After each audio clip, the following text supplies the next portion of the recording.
It's Sports by the Book at the South Point Studio. Here's Jeff Parles and Alex White. There's no better phrase in sports than Game 7. When we get the preview one here today on Sports by the Book, I'm Jeff Parles. Alex, we have 7 somehow. I'm Alex White, and that is right. The Oilers force a Game 7 after going down a 3-0 hole. It's going to be fun. I'm excited. We possibly could have 2 championship games on Monday with college baseball starting off today as well. That is true. We'll hit it in the starting 5 in a second, but it's pretty wild. Again, the Edmonton Oilers 3-0 hole, and they have squared it up with the Florida Panthers. You can swoosh it, Sean. You're good to go there. Go ahead. We really need a sound effect. Jerry, need a sound effect. Game 7 on Monday night in South Florida. We didn't think we would get here, but we're here. The Florida Panthers and the Edmonton Oilers. Game 7. Florida's just minus 110. Edmonton's even money. 5.5. Here comes the juice on the under. Finally. Yep. Even though, yet again, last night. Boy, if you hit the under last night, what a pretty gross way for it to go down with 2 empty net goals for Edmonton late for a 5-1 victory, Alex White. Somehow there's only 18 Game 7s in Stanley Cup final history, which is kind of surprising.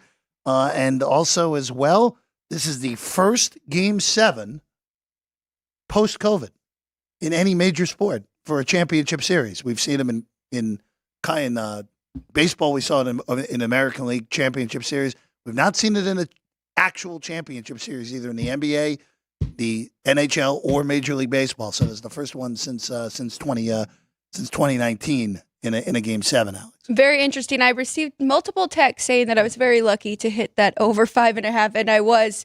Most of the money on the over there, but as you mentioned, 5.5 under minus 130 now for Game 7, as we expected. Should be a much tighter game. Number 2, WNBA, 3 on the card. We're going with Minnesota for the top game of the day. Phoenix Mercury, 8-7, taking on the 12-3 Lynx. Lynx, 5.5-point favorite, total 163. Actually, that has been bet up. I just mentioned that. This is bet all the way up to 167 here. 2 best teams against the spread on the year. The Lynx are 73% and Mercury 67%. Minnesota, one of the better teams in the league. Mercury, better than we thought going into the year as well. Number 3, well, last night was completely ridiculous in Houston. Astros almost blow a 9-run lead in that game, but hold on to win.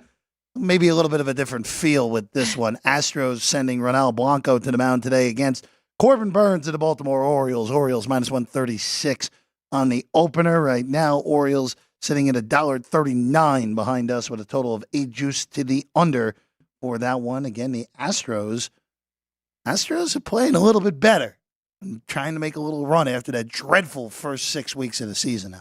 A lot of bad luck for them, right? They were doing a lot of things right. It just wasn't panning out for them. Number 4, though, as we previewed, we've got the World Series in college baseball. The 2 best teams face off now. Tennessee, $1.50 favorite versus Texas A&M.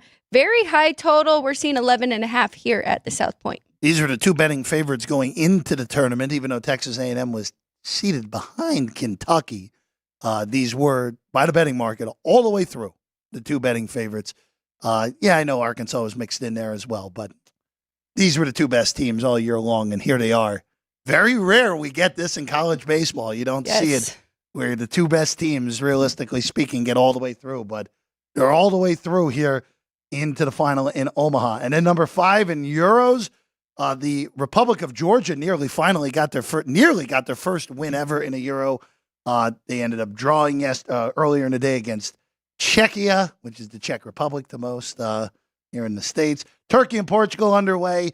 Belgium needs a win today against Romania. If Belgium loses, they are done in the European Championships. If Romania wins, Romania will have complete command of Group E in there across over there in Germany. Belgium minus 220 favored, by the way, right now on the 3-way line. So big favorites for the Belgians to get off the schneid after the shocking loss to Slovakia in the first game. for mid-June actually have quite a lot going on. It should be an exciting weekend. A bunch of WNBA, as we mentioned. There's cornhole on my television over here as well. There's a mediocre UFC card going on right now. Golf as well. Shocking in the fact that Scotty Scheffler, even though he's not leading, is your betting favorite right now. Tom Kim leads in Connecticut. The Travelers right now. Bhatia, Scheffler, Morikawa, 2 shots behind Dave. Of course, the leaders have not teed off yet. They're in Connecticut. I found it very interesting. It is Tom Kim and Scotty Scheffler's birthday. It was either yesterday or today, but they share a birthday. I know Jeff's checking that for me. And Yesterday. now they are both sitting there at the top of the leaderboard. Great. This is going to be a great last few days, though. I mean, Xander Schauffele's right there, Cameron Young, Justin Thomas, just 9 under. So right there. And, of course, Tony Finau, where he has been for most of these tournaments in the top 10 right now. How does the birthday change the handicap, Alex? How does it do that? I mean, going into it, if I would have known, I would have added a little on Tom Kim as well as my Scotty. So there we go. So that's your starting 5. John Jansen joins us in 20. We're pretty sure we'll see Vinny in 40 minutes as well. We haven't seen Vinny. Vinny's been out of town was out of town last Saturday, so we'll see Vinny Magliulo hopefully later in the program as well. All right, let's go to it. The 4-7. No, if you were on Punchlines yesterday, you like Alex was. Major Vaughn, Greg Vaughn's grandson, was in. Nailed the four members of the 700 Club yesterday in baseball. Very fun to see, as always. No hesitation. In there for our guy, Greg Vaughn, and his grandson, Major. Alex, let's go to the ice, though. We got to go there first. As we have a game 7. Somehow, some way, we get to 7 in this. And, you know, Alex, I said it to Dwayne yesterday. If Edmonton got the first one, it just tightens up ever so quickly there for Florida. And the Panthers, you know, it was kind of the moment last night. You knew that Florida was in trouble when they had that goal overturned, when at least on the ABC broadcast, there wasn't a good angle. Our friends north of the border, they had a better angle where it did look like it was offside and correctly called by the folks in Toronto. But here you go. And the market actually has bet Edmonton. It was minus 110 when we got here. It's now minus 108 on Florida. 5.5 juiced under here for game 7. It's tough. I mean, looking at the box score, it really looks like a pretty even matched game between these two. No one really outshot the other. Of course, Stewart was fantastic. Again, 20 saves in his 21 shots on goal. But if you watch that game, Edmonton controlled most of that entire game. Controlled now going back to the third period of game 3. That's when this series started to flip. Now, look, for Florida, we talked about this going into the series, where when Florida can physically manhandle you, which is what they did for the bulk of the Eastern Conference playoffs and the bulk of the regular season, they're probably the best team in the NHL. That's why they were here. But the biggest difference, and we saw it for a little bit of game 1, even though Edmonton didn't convert, but we've really seen it since the third period of game 3. The speed difference is the difference here. And on top of it, Skinner has completely outplayed Bobrovsky since he got benched midway through game 3.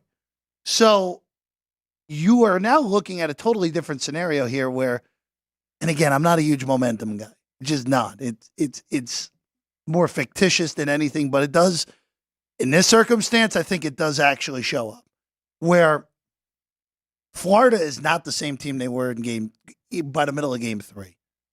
Bobrovsky, as we've talked about all postseason, is not the same guy he was when they're winning games. And that's the thing with Bobrovsky that drives you nuts, the high variance.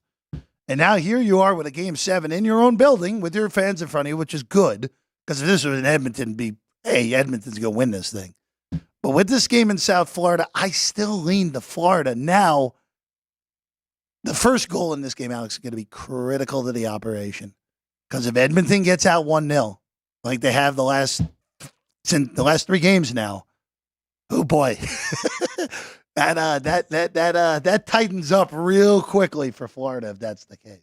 And a lot of the analysts have been saying you can't really use the momentum in hockey so much because momentum can switch so fast, even with their shifts in a game. So I do believe them on that point too. It's going to be tough. I mean, the Panthers definitely look like they are worn down, tired. They have speed, but we're not really seeing that show up here against the Oilers. It's going to be a tough battle. I'll tell you right now, I will definitely be on the under 5.5.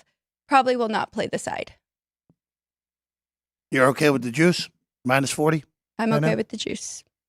You know, this is, again, this we've talked about because we're now on a streak of overs in this series. It's been 4 straight games here. Games 3 through game 6 after the first 2 games all went under. They both went under. Florida, of course, winning both of those games at home. Now this is a little bit different because it is an elimination game, but we expect this to be tighter. Now, of course, you could get a thing like last night where who cares if anyone's down 3-1 with 6 minutes to go in the game. It doesn't matter how much you lose by in an elimination game. You just keep the goalie out until it's like, all right, we're waving the white flag.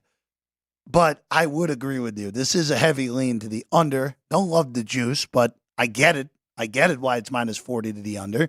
We expect this to be a tighter game, less goal-scoring opportunities. Teams obviously very familiar with themselves at this point, now playing for the 7th time in 2.5 weeks. But, again, I just don't – I really want to be looking for reasons to bet Edmonton. And there are a lot of reasons right now. They have the better speed. McDavid's the best player in this series. Skinner's been the better goaltender. But I do think that it's just something about when the snowball has reached this fact. Again, we've only seen across the major sports, there have only been 5 times that a team has come from a 3-0 hole down. Only 5 times. 4 times in the NHL. Most recently, the Kings did it in a year they ended up winning the Cup. That was 2014. They were 3-0 to the Sharks, came back, won that series, and then needed 7 to beat Anaheim, needed 7 to beat Chicago, and then steamrolled the Rangers in the Cup final. But I really do think Florida finds a way. Now, if Edmonton gets the first goal, maybe a different story. Florida really needs to find that first goal. They haven't found that first goal since game 3. It's tough because the Edmonton Oilers are playing so loose right now. They don't have the pressure. They are just trying to create history again here with Connor McDavid, what he has done in the postseason and coming down from a 3-0 deficit. All the pressure is on Panthers now. And I know they're going back home and they'll be in their home arena. It will be very loud, but how the Oilers are playing, I think it's going to be very tough for them. I would look at under 1.5 in the first period too, but I imagine that is probably pretty heavy juice. Got to be the same well. Juice, right? I mean, give or take, maybe even $1.50. Yeah, on that. Well, especially because that has not been the case. I mean, that under has been hitting. Well, it's been the second period. The second period's been the period where the goals have come in this series. Yes. Like you've said. By the way, it's minus 40 on the under 1.5 first period. So it is the same number as you see right now for the full game. But you know, it's going to be interesting to see because the first goal, whoever scored the first goal in each game, by the way, has won all 6 games so far in this series. So that will be something to look out for completely. Who gets that first goal? Doesn't it concern you? I mean, looking back, and even as we talked at going into game 4, I mean, Edmonton could have won game 1, game 3. Like, they had so many opportunities. So looking at the 6 games, they ultimately have been the better team throughout. It hasn't been a cut 3-3, right? I mean, I would say they definitely, especially game 1, they walked away from that one. Definitely could have had that. Game 1, they very easily could have won the game. The difference with that was, and this is the hockey playoffs, but the good Bobrovsky showed up that night, and he was awesome in game 1. I don't know. I think this result is right now, personally. I think it is rightfully 3-3. And Florida's rightfully favored at home in game 7, like they should be, even with the way this series has gone. Again, we have not seen... Teams don't force game 7s very often from a 3-0 hole. Hasn't happened in the Stanley Cup final. Again, it hasn't happened in the Stanley Cup final since when the Maple Leafs pulled it off against the Red Wings in the 40s. So it's been a very long time. It's also surprising only been 17 game 7s in Stanley Cup final history. I'm stunned that it's that small of a number, in all honesty. But, you know, when this is all said and done, Alex, I do think Florida raises the cup. And if not, Obviously, the standard right now is the 0-4 Yankees blowing the 3-0 lead to the Red Sox, which is looked at as the biggest choke in North American sports history. You have a new title holder if Florida doesn't find a way here in Game 7. I know there's been other series where, of course, Philly came from a 3-0 hole against Boston. The year they ended up making the Cup and losing to Chicago in 2009. The Kings, as we mentioned, did it in 2014. This would be worse with everything that's at stake here in this series, of course. And also, it would be pretty apropos if the Canadian Cupless streak ended with a freaking 3-0 comeback. That would have been amazing if that could be the case, Alex. And 30 years later for a Canadian team. I said it yesterday, and I'm going to stick with it. I said if the Oilers win Game 6 at home, I think they're going to go back to Florida and win the whole thing. Edmonton peaked out at 13-1 in this series. Connor McDavid also peaked on the Conn Smythe. By the way, McDavid had no shots on net last night and no points last night. And Connor McDavid entering today.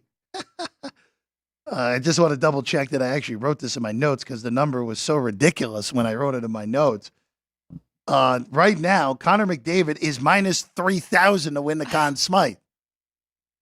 This is coming off of having a game with no shots on net and no points. Again, I think McDavid, I don't care who wins Game 7. I think McDavid is winning it. I think the market is right at this point. The only guy who can possibly steal it away is Barkov. I don't think he's going to at this point. No, and everybody's big concern was if Florida gets it done in 6 games, are they still going to reward McDavid with that?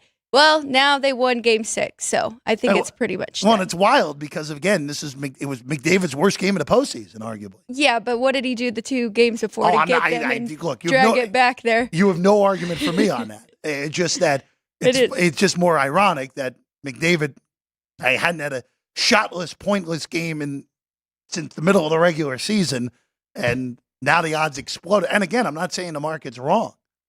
But in the end, it's Connor McDavid most likely going to win the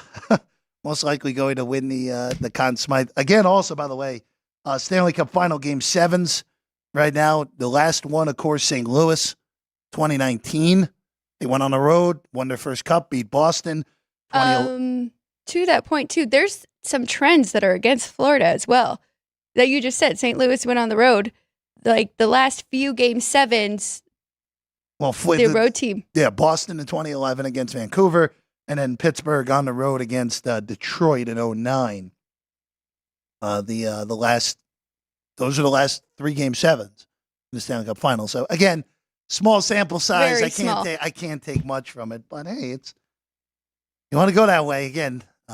Uncle Mo all on the side of Edmonton at the moment right now. All right, let's go to the W, Alex. 3 games today. Dallas, Washington first up. Boy, what a messy game that is. Dallas, again, dealing with a collection of injuries. 3.5 on the road against Washington, a 160.5 right now. Second of a back-to-back with the Sparks playing the Liberty. Again, you see this from time to time in WNBA scheduling where they'll just play the 2 games back-to-back against the same team so they don't have to go on the far travel yet again. Liberty 15.5, 168 total for that one at Barclays. And then the game you mentioned in the starting 5, Minnesota 5-point favorites against Phoenix at 167. That total's ballooned this morning. Nothing for me in the Sparks Liberty game. I think that number is correct with Liberty being a 15.5 point favorite. Going to that first game, though, very interesting between these two. Of course, fewest wins combined. I think that this number has gotten a little out of control here with the Wings being a 3.5 point favorite. I'm going to take the points with the home team. The Wings have lost 9 in a row, and they're 2-7 against the spread in those 9 games. Mystics, they finally won a game. They've actually won 2 now, and they've covered in 4 of their last 5 games. We talked about this all season long. They weren't getting the job. They weren't winning, but they were very competitive. So this is more just a play on the number more than anything. I made this a pick, so see some value there taking the points. Real quick, I just want to ask you about this with these, and I know you don't have a bet on the game because you just mentioned it, but just for down the line, because we will see this from time to time in the year, where you get, hey, these teams played on Thursday, same matchup 2 days later in the same building. Not even like the old, like the NBA, like you see where, hey, we're going to do a home and home where would be, let's say, the Liberty and the Sun, just for geography purposes, played a game in Connecticut on Thursday and then a game in New York on Saturday. But the home court's the same. The team traveling a lot has been in the same city for 3 days now. Is there anything, and I know you don't have a bet today, but down the line this year, is there anything you would do differently in your handicap, or you're just playing it like, hey, this is a normal road game, even though they happen to be playing a back-to-back? It's really tough, right? Because there's two ways to look at this. The better team makes adjustments, gets better. But on the flip side, they can also get complacent, right? And think, oh, okay, second game, this will be really easy. We already beat them 93-80, even though that 13, remember we talked about that 14 and 15 being too much in that first game. So Liberty won by 13 in the first matchup between these two. But I would lean more to the complacency with the better team and taking the points with the road team. Just too many unknowns. Sparks have been dealing with injuries, still trying to adjust without Brink as well. So that's why I don't have anything on that. But as well, I had revenge too, but more if they're at home hosting and they get embarrassed and lose at home. If they're playing a second game there, I would really jump in. I'm happy you brought that last point up because, like, let's say, like, the Liberty went, like, if this was in L.A., as opposed, you'd probably be looking more like, all right, we'll take the dog, as opposed to the fact that this is a road game. By the way, real quick, Chelsea Gray back, as we mentioned, and the Aces are now 2-0 with Chelsea Gray back, beating two good teams back-to-back as well. Also, I will throw this out there. This may be unfair, but Connecticut, you got to beat somebody. You got to beat somebody. You now against the two other elite teams in this league. Connecticut was completely outplayed last night. The Aces were clearly the right side last night, winning by 11, covering relatively easily. And the Liberty went to their building and beat them. I don't care that the Sun, and this is a long-term thing more so than anything. I don't care that the Sun are 13-2. They're 13-0 against teams that are not a threat to go deep into the postseason. They're really not. They haven't played Minnesota yet. They play Seattle for the first time over the weekend. Win at Seattle tomorrow. Show me that you actually need to be considered as one of the better teams in this league as opposed to someone who just pounds up on the bad teams. And we see this in every sport, where you get some teams that just, hey, their record looks real good, but they've just been annihilating the mediocre competition. And then when the good competition shows up, they fall flat. And that's what Connecticut's been so far. So quickly on your point about the Aces, and then I do want to go back to that last game today with the Lynx. And you make a great point. That is going to be a key game for the Sun going to Seattle. Those two teams are pretty evenly matched. So we'll learn a lot from both of them in that game. I was on Cofield and Company's show yesterday, and Steve made a fantastic point about Chelsea Gray coming back and what she brings and the different styles that her and Kelsey Plum have, bringing the ball up and how much that helps the Aces out. And you can really see that in the last two games. Last but not least, looking at Mercury and Lynx, we talked about this total flying up all the way to 167 now. I was on the Lynx under the other day against the Dream, against the market, and I'm going to do it again here. I think that his number has gotten out of control. Minnesota's second best defense behind the Sun, and they play the slowest pace. So I know Phoenix wants to run the ball, or wants to run and move the ball up and down the court, but I think Minnesota will slow that down, and this will be more of a grinder. I don't think we're going to get to that 167. Under. Phoenix and Minnesota. All right, we'll take a quick break and we get back. John Jansen, Fox Sports The Gambler, betting analyst. He'll join us next. See East. Sports by the Book, South Point Studio. From the South Point Studio. The perfect blend of sports. But I think the Niners are going to wear them down. Detroit Pistons lost their 36 games. Comedy. See over-under on that relationship lasting. I'm going to put mayo in the coffee. Yeah. I am beautiful. And a whole lot of Pittsburgh. In Pittsburgh. Pittsburgh. Yeah. Pittsburgh. Join Ryan McCormick. That's at least 2 picks outside of our own in the first round next year. Oreo. And host Frank Nicotero. I look at the clock, I go, ah! Ah! Oh! Watch Punchlines live at noon every weekday.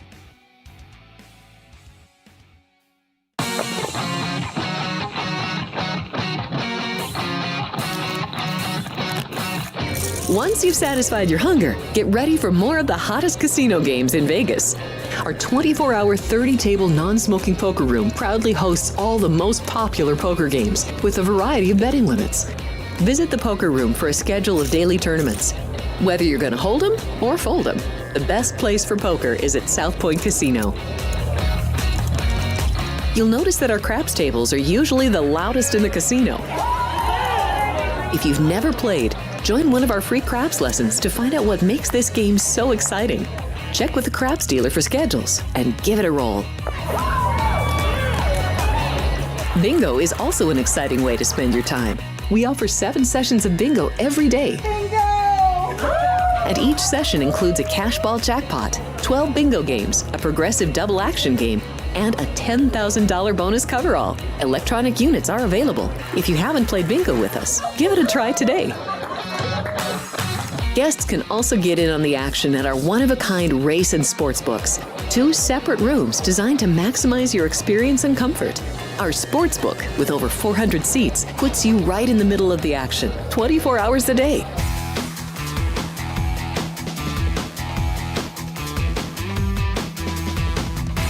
Welcome back in. Sports by the Book, South Point Studio. Jeff Parles, Alex White.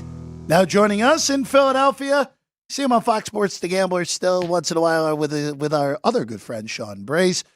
He also reviews movies, which maybe we'll get to something on that at some point. Not today, though. Not today, because we got a lot to get to.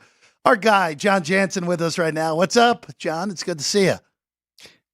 Yeah, good to see you as well, Jeff. I only say one movie thing. Go see the movie Hitman on Netflix. Oh, right okay. Now. Just do it. Okay. After this. Well, after I'm done here. No, we're doing, yes. Please don't go immediately. Wait. Don't right now. Yeah. Wait 37 minutes.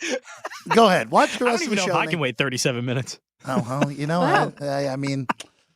It's a good movie, huh? Yeah, I guess so. 37 minutes talking with you, Parles, is a bit much. No, don't worry. We won't have you for 37 minutes because we got to get the Vinny good. At the end of the after you, John. So don't worry about that.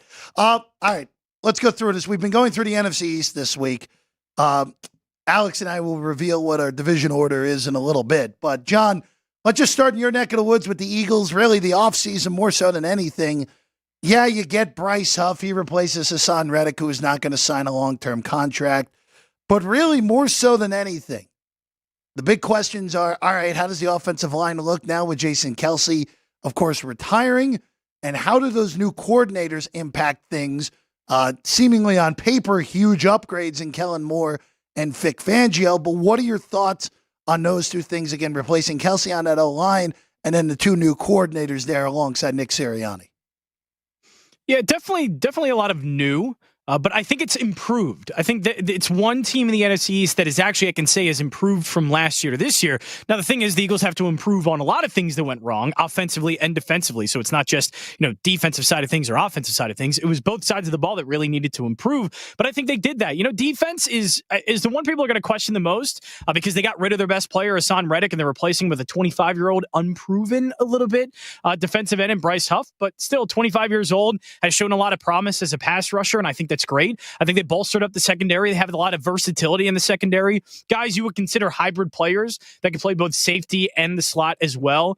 So there is a bit more versatility there. I think there's a lot more to work with. And you have a veteran defensive coordinator in a system that they've run for the past couple of years, but they didn't have really the architect of it all in that being Vic Fangio. Now that they have him there, the guy that they wanted all along, I think defense is going to be improved. They had one of the biggest drop-offs from last year, from a couple of years ago to last year. In DVOA, they were second in 2022. They dropped all the way to 14th in defensive DVOA in 2023. So that was a huge drop-off for them. I expect them to at least be a top 10 defense. I expect them to at least be a top 10. If they are not a top 10 offense, I will be shocked. They should be top 5 with all the talent that they have. It's just how quickly can they get acclimated to, and again, another veteran coordinator in Kellen Moore, who has had a lot of success. He was in a lame duck year with Brandon Staley at the Chargers, but outside of that lame duck year, I thought was actually pretty good with Dallas, and I think should be a lot of good things with her. So at least the one thing I can say about the Eagles is out of all the teams in the NFC East, they are the one you can point to and say they actually improved from last year to this year, at least in a significant way and in a contending way. I want to ask you about the head coach in Sirianni, and I know Philadelphia is pretty brutal there, fans and media, but it really seemed like he lost his locker room halfway through the year last year. What are you hearing about that now and how he's gained the team back? Yeah, well, the big thing right now is Jalen Hurts made weird comments, wasn't really behind his head coach in a press conference in one of the OTAs. So it's going to be a relationship that probably needs to get fixed a little bit, but the best way to fix that is winning. I'm not shocked that there is a little bit of doubt, I would assume maybe, between quarterback and head coach when things went as wrong as they did. It's a team that's in the process of trying to figure out what the heck happened. It wasn't just a collapse and they lost a few games, lost a couple of games. They lost a lot of games in the second half of last year and everything really fell apart. But I think it could all be kind of fixed once they start to see things getting a little bit better. Once they start showing signs of improvement, and that doesn't even have to be in the regular season. That could be in training camp when they're starting to see signs of, okay, this offense is starting to get a little bit of life, a little bit of juice. Things aren't the same as last year. There's been changes, necessary ones, especially offensively, with some schematic issues that they had that are working. So once that happens, I don't think there's going to be a problem. Jalen Hurts always says weird things. I think he's just a naturally quiet guy who says a lot of Nick Sabanisms, I guess you can call it. So he's always very odd, but always very professional. Nick Sirianni, I think last year was a year of growth. He's a young head coach. This is still his first head coaching job.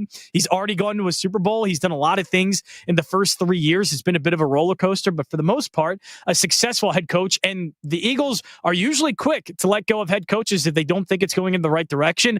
I think it speaks volumes that they did end up keeping Nick Sirianni. There still is a belief that he has that locker room, that team is still behind him, and a belief that he's still a good head coach. Learning experience last year, but I think Nick Sirianni will be a lot better. And again, veteran coordinators help. He had a couple of young ones, unproven coordinators. They got rid of Sean Desai just a little bit after halfway through the season. That's not usually what happens to a young first-year defensive coordinator. They didn't really give him any time, so it showed me they didn't have a lot of belief in him to begin with. Now they have two guys that are established and should really help out with Nick Sirianni and, again, his growth. Well, replacing him with defensive genius Matt Patricia really helped things, John, as we talked about. I mean, again, for me, and part of the reason, I'll just say this right now, part of the reason I am picking the Eagles to win the division is the fact that the coaching staff, and look, we talked about this last year, and you know what? It didn't show up until December.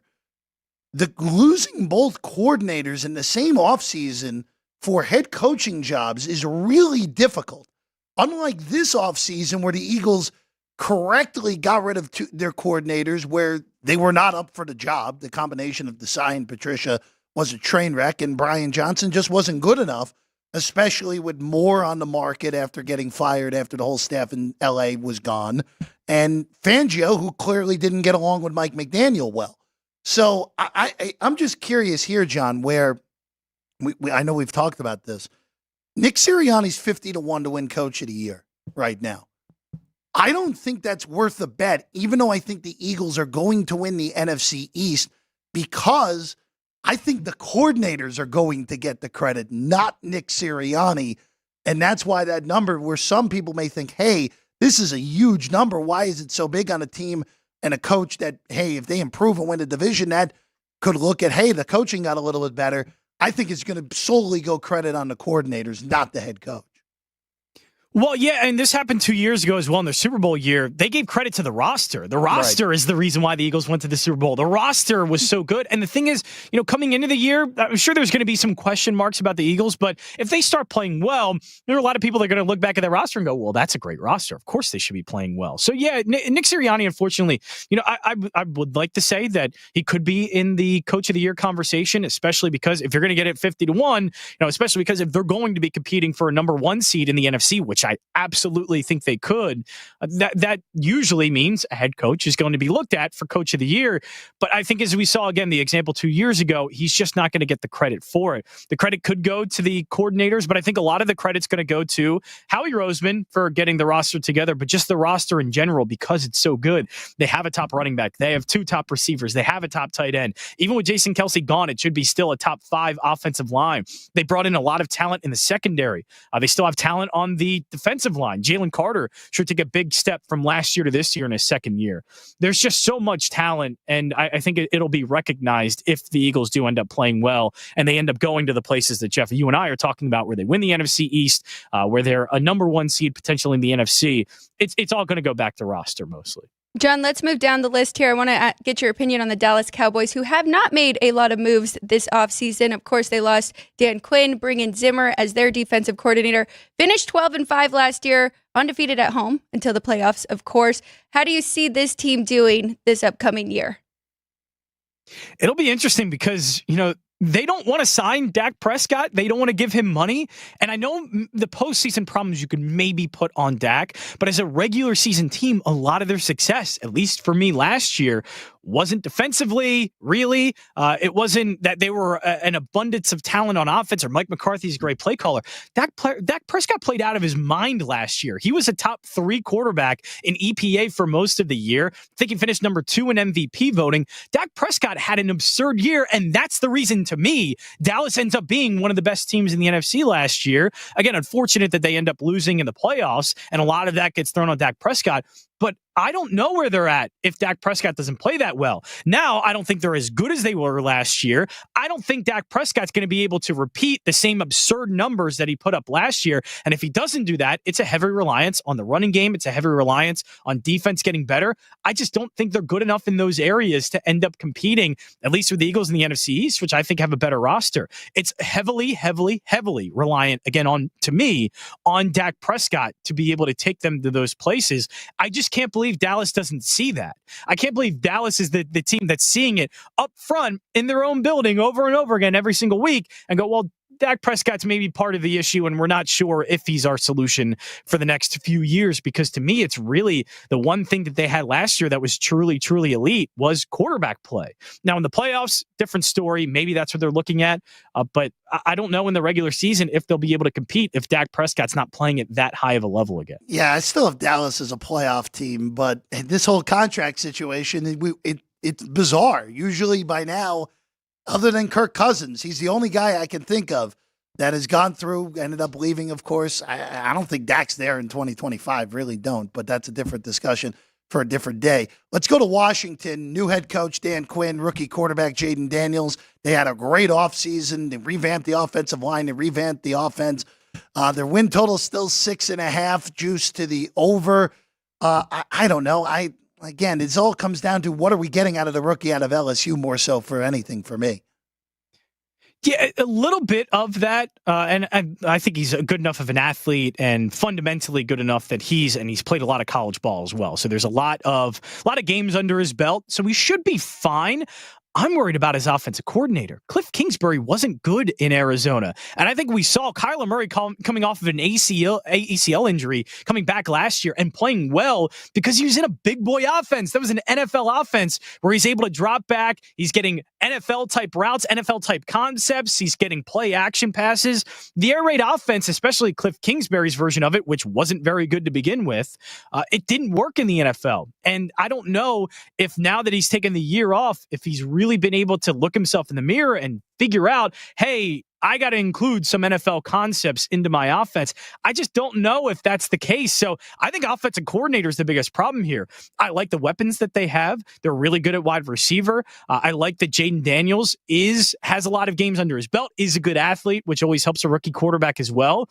There's some things in place there that I do like. I'm not sure what they get out of that offense because I saw Kyler Murray in it, who was a really good quarterback, and I think even starting from his rookie year onward as a number 1 overall pick, I thought he was good. The problem is the offense and the scheme wasn't good enough to really take advantage of any of that. They just had a lot of really good players like Hopkins and Murray bailing out what was a really bad scheme. I just don't know if Cliff Kingsbury's gotten any better. So while I like what Washington has done, I think they may have gotten it right at quarterback as well, drafting Jaden Daniels over Drake May.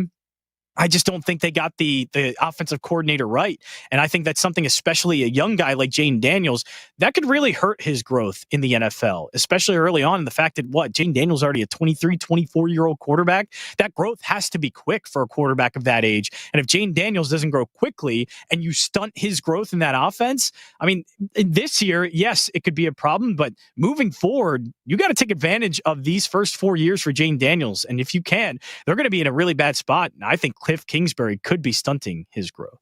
John, last but not least, the New York Football Giants. Last year, a lot of struggles in the quarterback position. Daniel Jones, not great to start the season, was injured. The team really rallied around every quarterback they brought in, though. What do you expect from them this year? Also 6.5 right now, their win total. Juice to the under.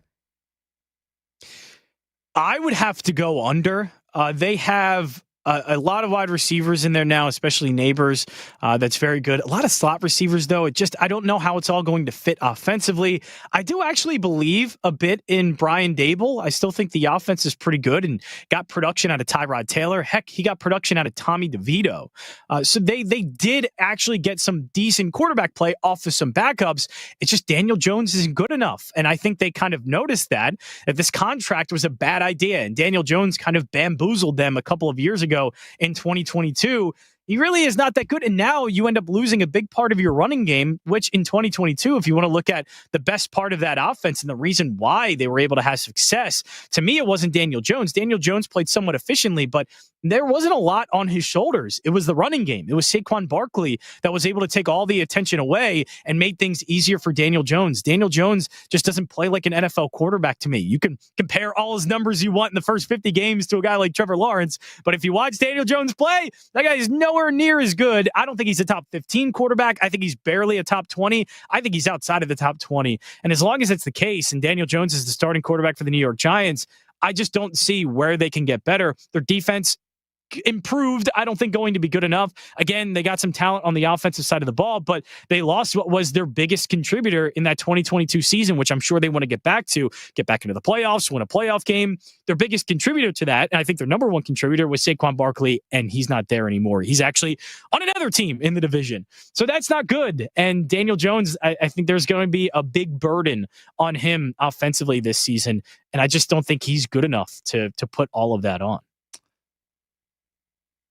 You managed to sneak in a Trevor Lawrence mention. I don't know how you managed to do it, but you managed to do it, as always. He's John Jansen, Jay Jansen 34 on the tweets, Fox Sports The Gambler, as always, as well. John, next time we have you on, we'll talk Phillies, I promise, because I know you want to puff out the chest on how good they are and thoughts there, but when they get good again, they're okay when they right get good. When they get good again, all right, fine. All right, I see. That's why we didn't do it today. Yeah, you had to throw that in. But we've got the revenge series going. Well, it didn't work last night. It did not. That I am curious. Do you think they win the next two? Tonight, I think they do win. It's just the offensive issues worry me. Arizona's actually hitting the ball pretty well in the month of June. The Phillies haven't. So even if they do get a guy like Wheeler, which, by the way, he got crushed in his last start, even though they do have him tonight, I wouldn't even go near. I think I've been seeing minus 265 even on the run line, getting it at minus 118. I wouldn't go anywhere near those numbers because the Phillies offense is keeping teams in a lot of games. As long as that's the case right now, I don't want to go far in on that, especially when they're taking on offenses like Baltimore at a great June. Arizona's having a really good month as well offensively. So as long as they're playing those kind of teams, I kind of want to stay away a little bit just because I'm fearful of the Phillies lineup. And a lot of it is due to injuries and just some guys not playing as well. But as long as that's the case, I do, even in a good pitching matchup like today, just kind of want to stay away. John, it's a pleasure as always, man. We'll talk to you again soon. Yeah, thanks for having me. Of course, John Jansen, everyone. All right, we take a quick break. We get back.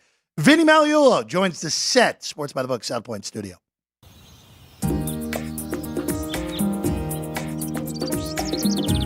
South Point is also proud to provide a variety of relaxing amenities for the guests who want to be pampered.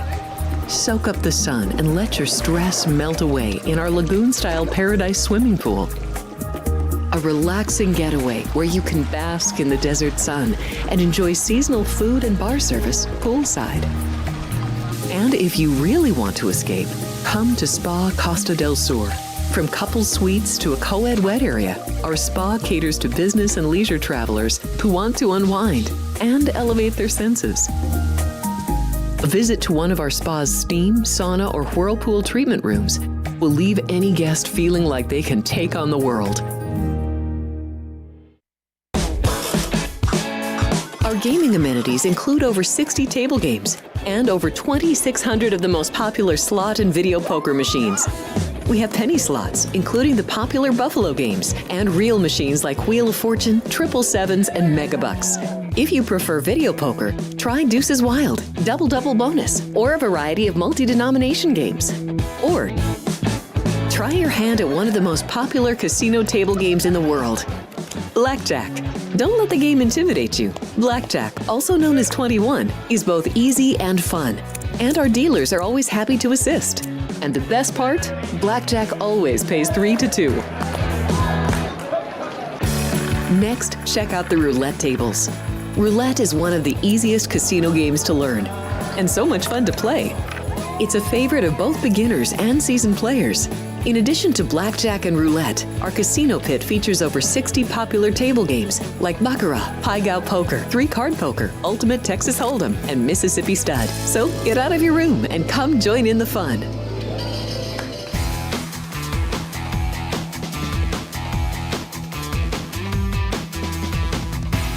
Welcome back in Sports by the Book, South Point Studio. Jeff Parles, Alex White, and now joining us after a week away. Yes. He's got the blazer. He's got the hair. It's our guy, Vinny Magliulo, with us as always. Good morning, Vinny. Jeff, Alex, good to be back. I was had a little business to take care of, so took care of it, and now I'm back. But kept in touch and watched you and, of course, Mr. Nicotero and Ralph. Great job, as always. Thank you, Vinny. We're excited to have you back. Well, it's good to be back. So, but Busy, I have to tell you, again, and we've touched on it a bit, how this, the summer, you say, well, it's slow. Is it slower than football, than the fall? Of course it is. There's no question about it. But it's much busier now, in recent years, than say, certainly when I was breaking into the business, because there's a lot more offerings. And I think when you look at the addition of so many other sports, Alex, you've got the WNBA sheet, which again is on a record pace for that particular sport.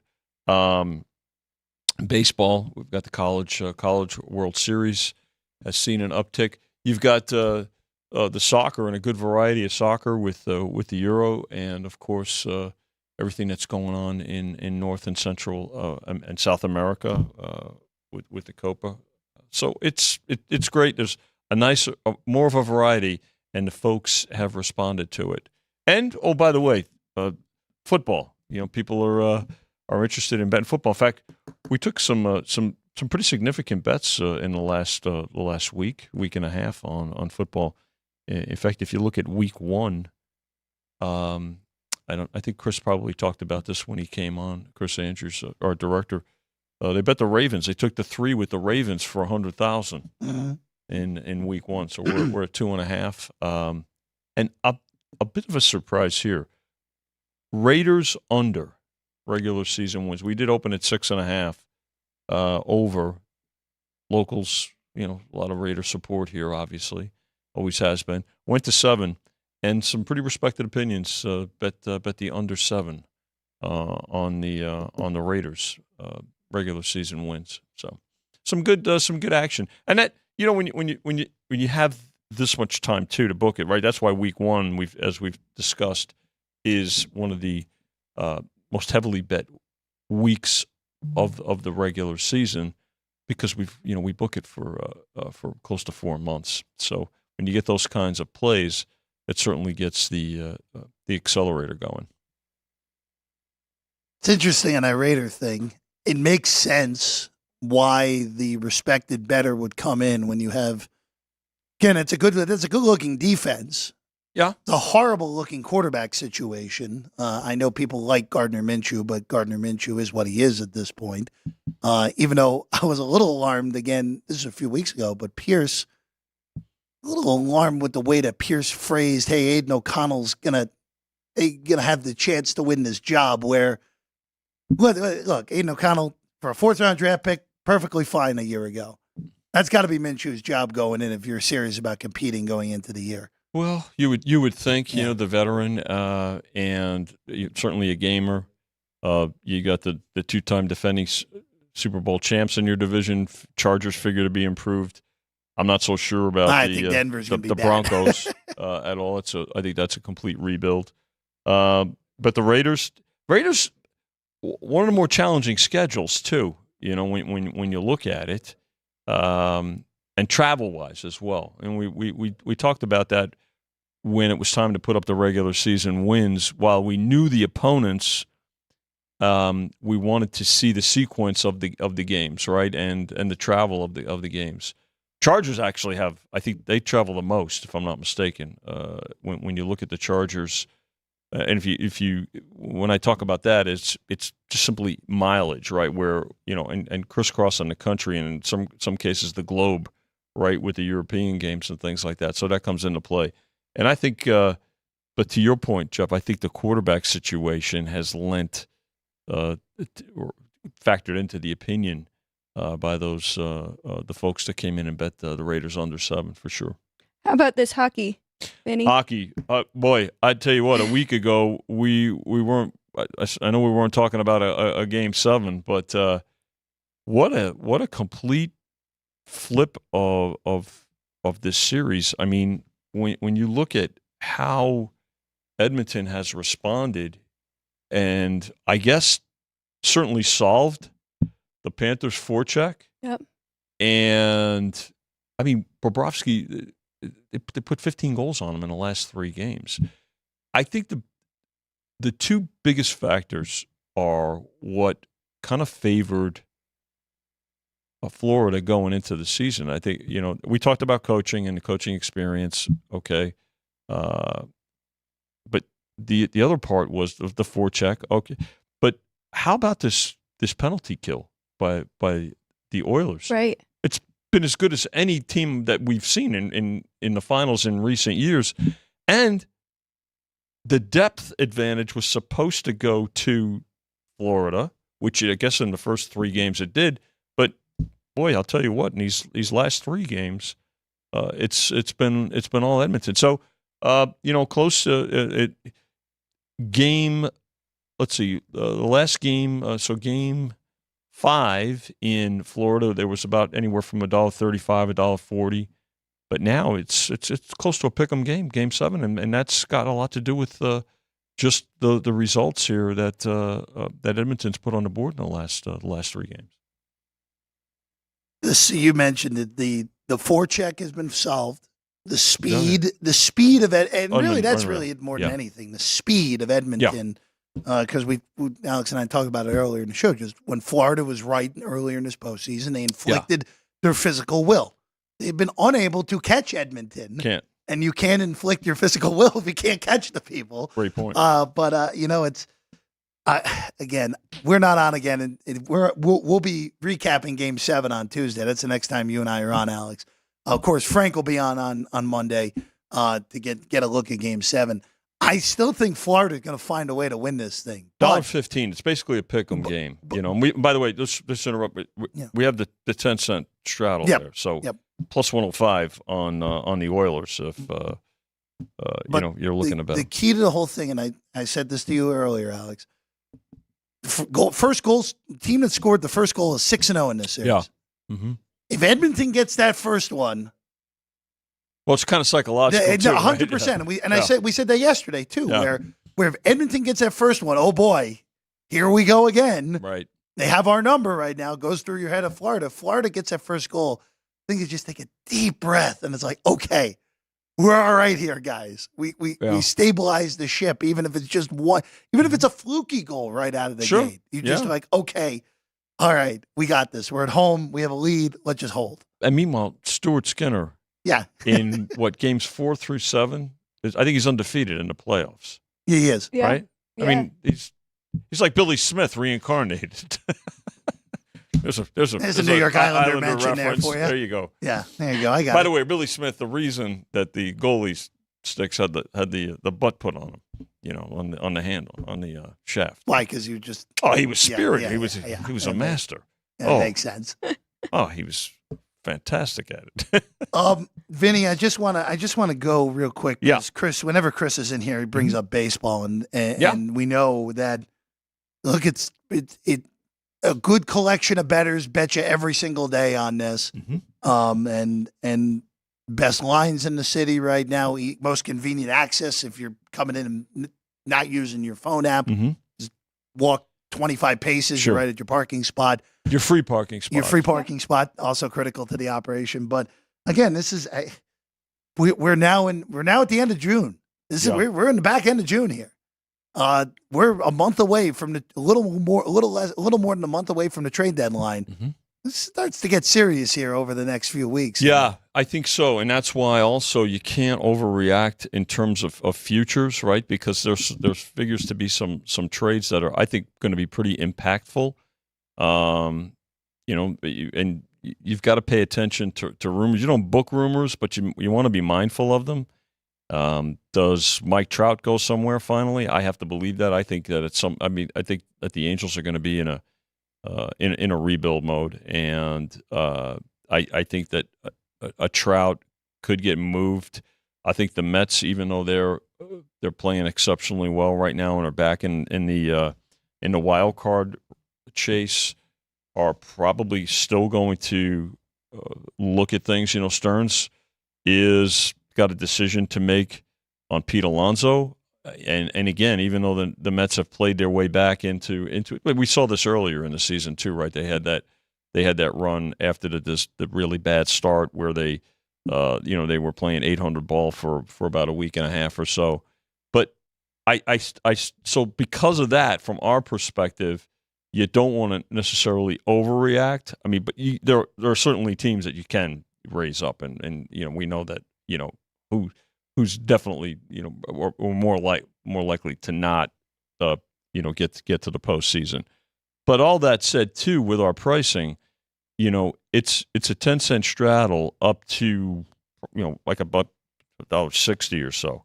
But it's a penny line too, so it's not like everything moves in these huge increments from minus, let's say, 15 cents to minus 20 or 25 all the time. So you can you move it in increments, and I think that gives people a fair shake as well. So the penny line with the 10-cent straddle, is certainly something that bodes well for us and business here. And business has been good. Now, full disclosure, the Dodgers are the public team every day. I mean, shocking development. Well, it's been that way for shocking. forever. It's not going to change. And then they'll ride streaks. They'll ride the Mets streak. The Phillies have become a very popular public team, and rightfully so. I mean, they're winning games. So you look in the American League. You know what? The Orioles, they're hanging around even with their injuries, right? And they're actually playing better ball than the Yankees. The Yankees have right now, really, other than that Royals series the last few weeks, have not looked good. No, they've not. I think their pitching situation. Well, they got Cole back, but their pitching, has really carried them by and large, surprisingly so. I think so. You look at all those factors, and how about Cleveland? This is a team nobody really talks about the Guardians, and they're having a nice season, atop the division, dangerous team, a good solid team too. Alex. So, but baseball's been good, and I've got to tell you, and the college has been good. We had a good response to the college World Series, so it's been fun. You end up betting anything in the College World Series final series, Alex, or nothing? No. Sideways? No. No totals as well, with that total high again? 11. Totals high. Yeah. Nothing for me today. $1.60 Tennessee. Only be A&M. Texas A&M. Only be A&M at that price. Yeah. That would be the only thing I would say. And I'm not going to do it, but only be A&M. It's been very rare, Vinny.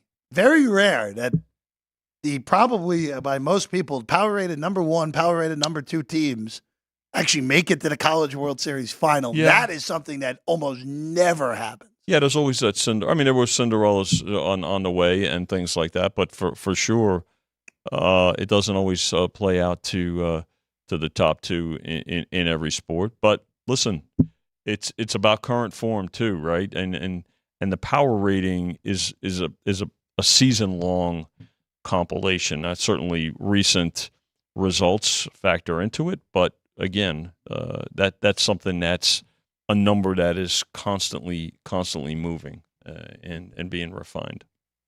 We gonna give our NFC?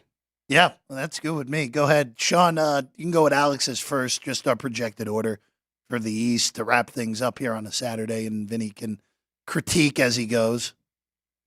All right, Vinny, I promise I will get more creative as we move on because this looks very similar to last year, but I am going with the Cowboys having another great year. Dak playing to prove that he deserves a contract, whether it's from Dallas or another team. Eagles, number 2. I like their moves, but they still have a lot to deal with new coordinators on both sides. Giants, I'm going with number 3, even though it says Commanders. Those are just mixed up. I think Daniel Jones is going to have a much better year. I do believe in Coach Dable as well. And then Commanders, I like what they've done, but it's still a rebuild. I have them 4th in this division. Just for me, just flip the first 2 teams. I have the Giants finishing 3rd over Washington. Just too many questions when you're dealing with a rookie quarterback, and Jansen brought it up earlier in the show. I know people kind of backed away from Dable. Dable's still a good coach. It's just that roster I just don't think is good enough. Eagles win the division. They have the better roster. They have the better quarterback, and now they have the better coaching staff as a whole with the coordinators around Sirianni. That would be the way that I would look at this. I do have Dallas in the postseason. I have no idea where Dak's going to be in 2025. I don't think he's going to be a Cowboy, though. Really don't. Hard to say. Yeah, I think that some respected opinions too have taken the Eagles because of the price, right? I mean, we had the Cowboys plus 20, and the Eagles are plus a dime, but I could see. I kind of lean a little bit Eagles only because I think Saquon Barkley's a big addition for them, and I think his loss for the Giants is going to work against Daniel Jones. But I'm certainly, and Barkley's got to stay healthy. We know that the Eagles have to stay healthy overall. Health plays into the picture into the equation for every team. But I think the Commanders did some really good things in the offseason. I would, I could see either it wouldn't shock me if either the Cowboys or the Eagles there, but I kind of give a bit of an edge to the Eagles, and then I don't know. I think Washington's going to be a tough out. I think the Giants are are in more of a rebuild, a retooling mode, to be honest. Sean does too. So just when the Commanders win this division, well, Sean, you you better bet it or just get your donation ready. I mean, one of the 2 ways. We prefer to think we like to. It's a donation. Refer to it as it's a donation, an investment. It's a donation. It could be the Houston Texans of next year. Well, that is true, but lightning doesn't strike twice very often with that. Next week we're going to the NFC North, which I think is the best division. Forget just in the NFC. I think it's the best division in the National Football League this year. Better than the AFC North? The one difference is. So I'll explain it next week, but I can give a quick synopsis. I think Detroit, Green Bay, Chicago, the way they grade out to me, they're stronger than the way that 1 through 3 in the AFC North grades out. Now, I know that's probably not seen by other people. I have massive concerns about Baltimore's new look offensive line, especially early in the year. I have questions about Joe Burrow's health, even though I like the Bengals. And I don't think very favorable schedule, by the way. Their schedule is unbelievably good. Yes. And Cleveland, I don't buy Deshaun Watson at all. Now I have Pittsburgh better than Minnesota, but Pittsburgh's improved. It doesn't matter what I think of Pittsburgh. They're going to win 9 games because Mike Tomlin finds a way every single year. It doesn't matter how bad I think they may be. So, but boy, I think the top 2 good divisions. Yeah, the North, very both good. North divisions. Yeah, it's a little bit different because a few years ago we talked about the NFC North. Yeah. I mean, just not a particularly good division other than Aaron Rodgers, and that's it. Now it's, hey, I think there's 3 teams that are legitimate playoff teams potentially, and a 4th one that if they were in a different division, I'd look at them as a possible playoff team, but they're in the wrong division, the Minnesota Vikings. So we'll do that next week. We start with the Chicago Bears. We do that on Tuesday. Maybe Ryan McCormick will have some thoughts. Who knows? We never know on that. Vinny, pleasure as always. Good to be with We'll you. see you. We'll see you next week as well. Alex, enjoy your weekend. Thank you. You as well. Sean, Drew Dog, good work as always. Race Day Las Vegas tomorrow, 7 a.m, our final show of the weekend here at the South Point studio. Frank Nicotero's back on Monday as well as Punchlines with Frank, Ryan, the whole crew gets you ready for the weekend sports on Monday. We're back on Tuesday at 9 a.m. for our Monday. We'll see you then. Sports by the Book, South Point studio.